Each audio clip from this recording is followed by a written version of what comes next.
What is going on, everybody? Welcome back to the show. Today we're going to be talking about the one and only Juventes and, Andrea for the Champions League stated that apparently the people who beat out Juventes, which is where Cristiano Ronaldo was in, and they're supposedly the biggest team, right? They're just on this level in soccer that nobody can ever match up to, and they got beat by groups like Porto, which Andrea actually said are, quote, not good, are deemed not suitable enough for the Champions League, are not suitable enough for this kind of environment.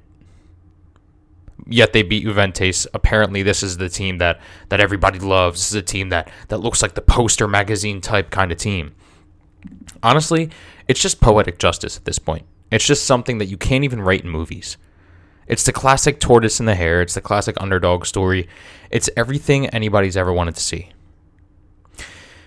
Whenever you hear stories like this, where they dictate who's the star of the team and who's not, people like LeBron James, Tom Brady, and Cristiano Ronaldo have to live up to those expectations. Now, when they live up to those expectations, they do a great job and everything's great and everything's fine. But what happens is people now expect them to continue to do that. So just because Cristiano Ronaldo may have won Player of the Year or Tom Brady may have won a Super Bowl, now people expect them to continue to do that, which is fine. That's what third-party people want to do.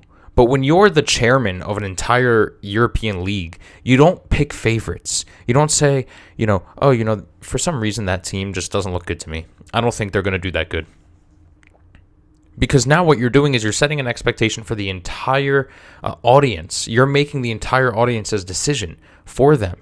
But the truth is, sports is sports. You can't control sports. You can't control what happens in sports. Unless it's paid for. But in this case, it's not. Especially soccer. Soccer is definitely not paid for, especially in Europe. If you want to give me maybe NFL, I've seen few instances where it could be paid for. But sports, you never know what's going to happen. You can have the worst player in the world, and he'll do the best that day. Just because he's feeling it, and he just, he's feeling good that day, and he just wants to go out there and crush it. So he performs his best. You would have never known that, whether you said that team is going to do good or bad. Same thing with Cristiano Ronaldo. They just got beat out.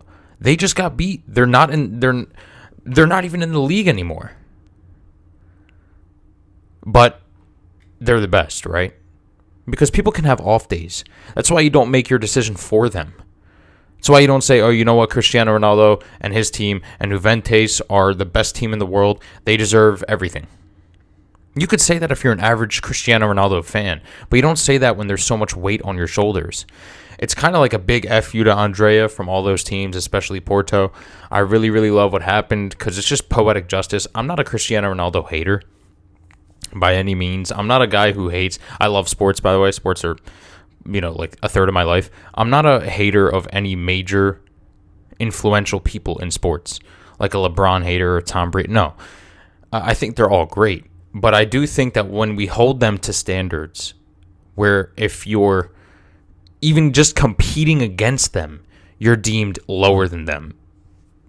You get to a certain point where you're like, it's just disrespectful. It's disrespectful to those teams that are going out there and working their butt off every day in training. Anyway, let me know what you guys think. Make sure to like, comment, share, subscribe, and I'll see you guys next time. Peace out.